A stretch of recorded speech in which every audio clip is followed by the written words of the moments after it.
Welcome. We're going to practice balancing equations. In this first equation, we are given methane reacting with oxygen. In a combustion reaction, this produces carbon dioxide and water and some heat. To balance this, the first thing I notice is that there are 4 hydrogens in the methane and only 2 in the water. So I'm going to try a coefficient of 2 in front of the water. That'll give us 4 hydrogens on each side.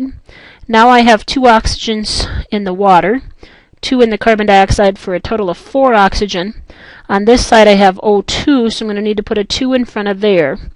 And I believe that equation is now balanced. I have 1 carbon on each side of the arrow, 4 hydrogens, and 4 oxygen. Let's try this next one. It's one you don't want to try at home. We have sodium hypochlorite, which in an aqueous solution is commonly called bleach when it's sold as a 5%. If that were to react with ammonia, which is also sold for cleaning, which is kind of scary, we can produce sodium hydroxide and the toxic gas nitrogen trichloride.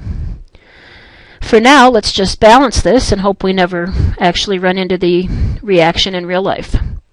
There's 1 sodium here and 1 sodium here.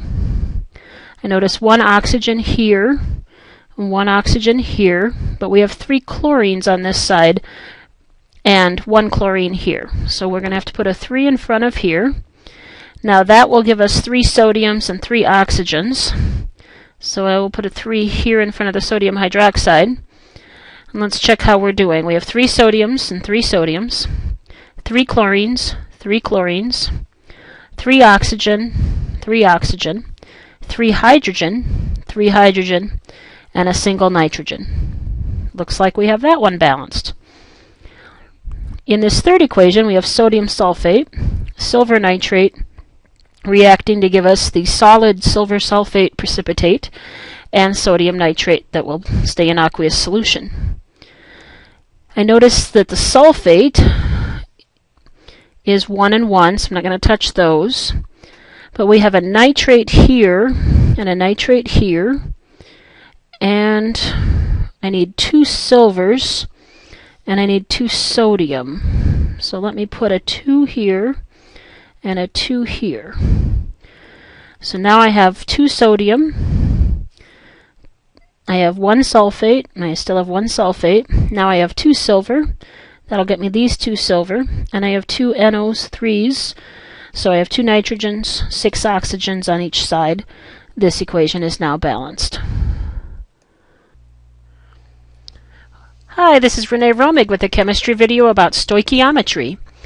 Given an equation such as the one below here with 3 sodium hypochlorite, in other words bleach, and ammonia reacting to form 3 sodium hydroxides and the toxic nitrogen trichloride gas, when 6 grams of ammonia reacts with excess sodium hypochlorite, how many grams of the gas, nitrogen trichloride, are formed? Let's begin.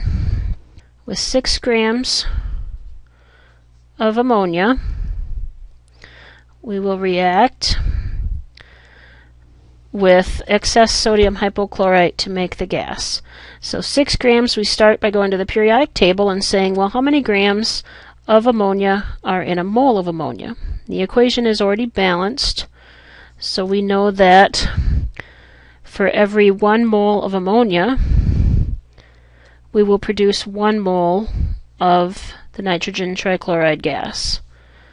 And then we go back to the periodic table to say, well, 1 mole of the nitrogen trichloride is how many grams of nitrogen trichloride? Let me get my periodic table.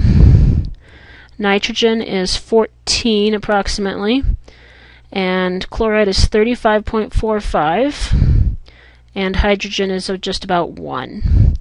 So we will use those. Go back to the question here.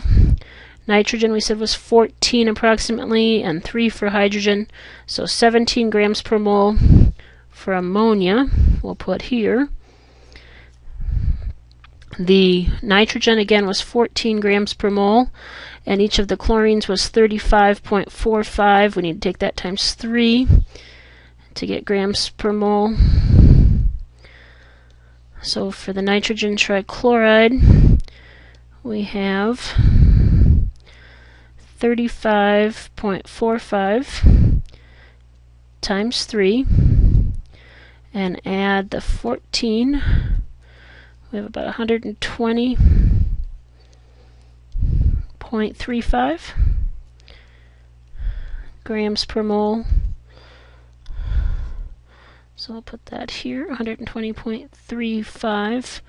And again, in this example, I'm not worrying about significant figures, but you may be asked to in your problems.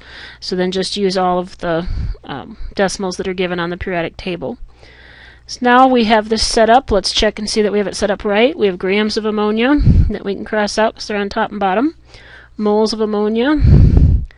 Moles of the nitrogen trichloride. And our answer will be in terms of grams of nitrogen trichloride. Let me clear the screen a little bit.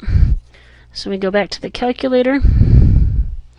We've got 6 divided by 17 times 120.35 equals 42.48. 42.48